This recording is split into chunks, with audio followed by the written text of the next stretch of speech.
Mahilig din ba sa ice cream ang mga anak nyo, mga ka-antrep? Well, hindi kayo nag-iisa dahil ang mga anak namin napakahilig din sa malalamig, lalo na sa ice cream. Hindi rin naman natin masisisi dahil nga sa init ng panahon ngayon ay talaga namang magkikrib ka talaga ng ice cream. Hindi lang ang mga bata, kahit tayo mga matatanda, naghahanap din talaga tayo ng malamig. Syempre, lalo na kung ice cream. Hindi natin tatanggihan yan, pero para makatipid, tara samahan nyo ako, gagawa tayo. Syempre, gaya-gaya tayong mga ka-antrip sa mga napapanood natin at susubukan natin ngayon unang beses kung paano ba gumawa ng homemade ice cream. 3 ingredients lang po ang kakailanganin natin dito mga ka-antrip. Itong 2 pirasong all-purpose cream, ice cream flavor at isang condensed milk. At itong 4 na pirasong Oreo cookies para talagang magmukha at magkalasang cookies and cream ice cream. Homemade nga lang. Durugin lang natin ang husto itong cookies Oreo natin mga ka-antrip para maging maganda ang texture niya kapag inilagay na natin mamaya dito sa ating mixture ng all-purpose cream at condensed milk. First time ko nga lang din itong susubukan dito sa bahay mga ka-antrip, kaya ito buksan at ilagay na natin sa ating mixing bowl itong ating isang latang condensed milk at pagkatapos niyan, syempre simutin natin napakasayang yung mga nakadikit sa lata at ilagay naman natin itong ating all-purpose cream na ice cream flavor. Syempre simutin ulit natin, sayang yung mga nakadikit sa karton. Tatak Pinoy yung mga ganyang diskarte. Minsan nga 'di ba sa mga spaghetti sauce ay nilalagyan pa natin ng tubig tapos alugin at ilagay naman kasi sayang yung mga nakadikit sa mga lalagyan. Pinoy tayo eh. At pagkatapos yan mga ka-antrep, ito yung medyo matagal at medyo mapagod na proseso ang paghahalo ng mga ka-antrep. So pwede kong gamitin itong whisk or itong ating manual mixer. Hindi pa kasi dumadating yung aking electric mixer. So mano-mano tayo mga ka-antrep. Ito yung mahirap at matagal at mangalay kasi nga kailangan natin tong i-mix ng mga 3 to 5 minutes at mas maganda kung 5 minutes talaga. Yung magdo-double na yung size or volume nitong ating mixture. At nga pala mga ka-antrep, sabi ng anak ko, bakit hindi ko na lang siya minix sa blender? O nga nakalimutan ko, may blender pala. Pwede rin pala to gamitin ang blender mga ka-antrep sa pag-mix para hindi na mahirap at matagal. So minix ko yan mga ka-antrep na mga 5 minutes talaga. Yan yung pinaka-challenging sa proseso na ito mga ka-antrep at kailangan natin yung ma-mix talaga na maganda kasi yun yung magbibigay sa atin daw ng magandang mixture or texture ng ating magiging ice cream. At ayan mga ka-antrep, pag ano na nga yung consistency niya at nag-double na ang volume ng ating mixture, ay ilalagay na natin itong ating dinurog na Oreo cookies. Ang bango nga mga ka-antrep, nakaka-excite naman ito. First time, kaya excited ang lahat, lalo na yung mga anak ko. So pag okay na mga ka-antrep, ay pwede na nating ilipat yan sa ating mga container or kung ano man ang gusto nyong paglagyan nitong inyong mixture. Syempre ako, para mag-feeling ice cream talaga, dito sa pinagkainan din namin ng ice cream. Rocky Road nga lang itong pinagkainan namin, cookies and cream naman itong ginawa ko. Can you imagine, pag nilagay yan sa freezer at pag kinuha mo, kung hindi nakakaalam sa miyembro ng pamilya na homemade yan o ikaw ang gumawa, mapagkakamalan talagang may ice cream kayo sa freezer. At dahil tatak Pinoy talaga tayo mga ka-antrep, simutin natin talaga yan ang mga nakadikit-dikit dyan sa ating lalagyan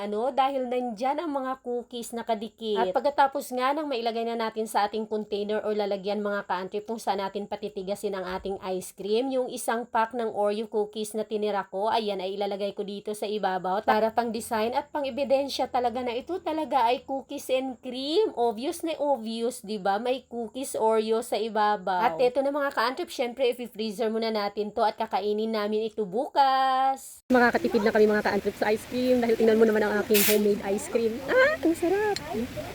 Cookies and cream. Ang sarap. At kung nakaabot ka sa puntong ito ng video mga ka-antrep, pa-comment naman, gagawa ako ng ice cream. I love ice cream. Maraming salamat sa panunood. Please follow, like, and share. Bye-bye!